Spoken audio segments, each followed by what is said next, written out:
This story is brought to us from CBSNews.com. Remember the arrest of Tyre D Nichols? He ended up dying at the hands of Memphis cops. I did an editorial on it. I will put a link to the original news commentary I did in the description box below. And if you want to click that link, you can catch up and read the original commentary. But this is an update, a follow-up, that the 5 Memphis police officers, remember C.J. Davis, their chief, said, "You're on notice." Well, apparently they were on notice because they were fired. Are they going to be charged? Who knows?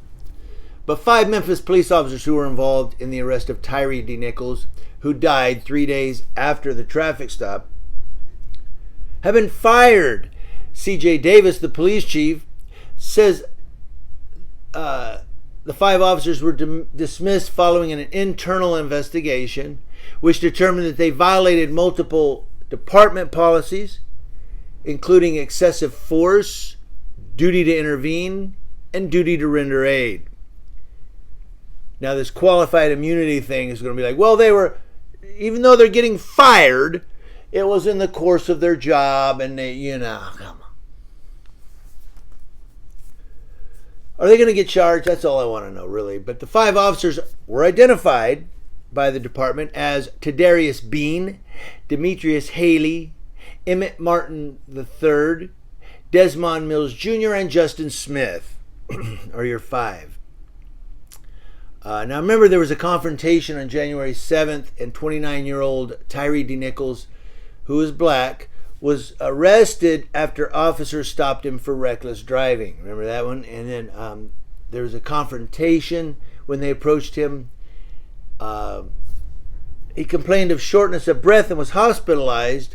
An official said a cause of death has not yet been determined, although 3 days after he's arrested from reckless driving. I don't know. Let's move on. The Tennessee Bureau of Investigation, the state's police agency, said Nichols died January 10th, and they're conducting their own use of force investigation at the request of Shelby County District Attorney Steve Mulroy. And again, that link to the original commentary is down below. Now, they are notating that all 5 officers are black officers, so there's no white officers in there. Federal, but they're cops. I mean,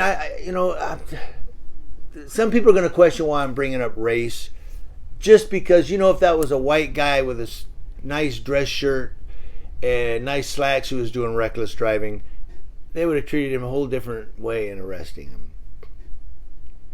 I don't know. That's my opinion. I could be wrong. But I digress. Federal authorities announced they were launching a civil rights investigation, federal authorities, into the actions of the Memphis police. These guys, they're looking at probably a Fourth Amendment civil rights violation. Relatives have said the officers who pulled over Nichols were in an unmarked vehicle and they had experienced cardiac arrest and kidney failure because of a beating by the officers. That was the guy that had severe injuries, that was beat. I didn't go back and watch my original, but I believe that's the guy that they beat the holy living crap out of. But he did take a beating by these guys. Davis and Mayor C.J. Davis, the chief, and Mayor Jim Strickland said Tuesday that the video footage of the arrest will be released after the police department's investigation is completed and the family can review it. I thought they completed it. They're firing these guys. Yeah, he's the one that took the beating. And he was just all swole up, and they beat the bejesus out of this poor guy.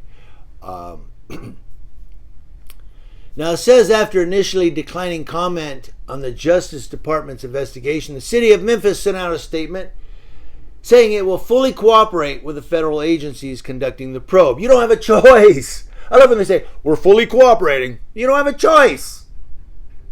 That's like when somebody gets arrested and the cop goes, he fully cooperated with us. Did he have a choice? He would have ended up like this if he didn't cooperate. Now, family members said at a memorial that Tyre D Nichols was joyful, lovable, a man who worked hard making boxes at FedEx, enjoyed skateboarding, and regularly drank coffee and chatted with friends at Starbucks. And some in attendance to his memorial read shirts that read, or had t-shirts, wore t-shirts that read, "Justice for Tyre and skate in peace."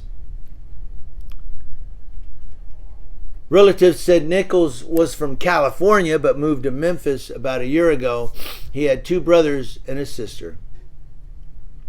Nichols' stepfather, Rodney Wells, who they interview, I believe he made a statement in the original commentary, said during the service that Nichols' supporters want the officers involved in the arrest to be charged with first-degree murder. They will never get first-degree murder. You might get a type of manslaughter, maybe voluntary manslaughter, but you'll never get first-degree murder. They'll never get that. That requires a prior conspiracy and a setup to kill him, and you're never going to prove that with cops.